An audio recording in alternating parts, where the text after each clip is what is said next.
discovered an antique teapot at the scrapyard. I couldn't wait to buy it from the owner, but when the owner saw how much I liked it, he immediately said he wouldn't sell it for less than $500. I realized I had been too excited, but still used all my life savings to buy it without hesitation. The moment the deal was done and I turned away, I almost couldn't help but laugh. I rushed straight to an antique shop with the teapot, but the shop owner was put off by its strong smell. I quickly explained that I had just bought it from a scrapyard and hadn't had time to clean it. When she heard I got it from a scrapyard, her face showed clear disgust, and she immediately tried to shoo me out. Right at that moment, an antique expert happened to pass by. He saw the teapot in my hands and stopped right away. He picked up a magnifying glass, examined it carefully, and suddenly exclaimed in surprise, "This is an imperial teapot used by an emperor 1,000 years ago." The shop owner's arrogant attitude vanished instantly. In the end, I sold the teapot to her for $7 million.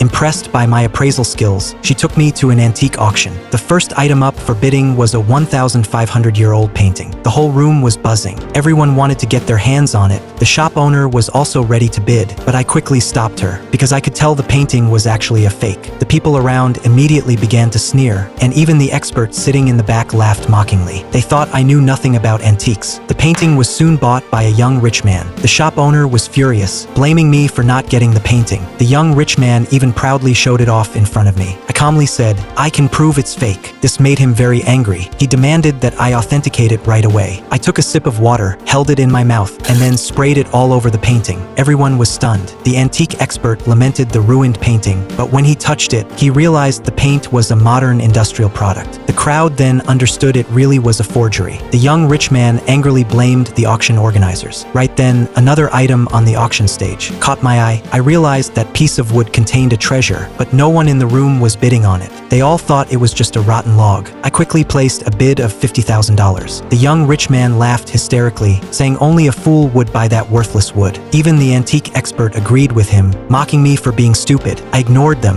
When the auctioneer declared the sale final, the wealthy young man laughed even more mockingly. Still, I paid no attention. I walked straight up to the auction stage. Everyone watched curiously, wondering what I would do. I picked up the piece of wood and slammed it hard onto the floor. A cold gleam of light flashed, blinding everyone. Hidden inside was a legendary sword. The antique expert rushed over to examine it closely and said in amazement, "This is the personal sword of a king from 3,000 years ago. It's worth at least $70 million.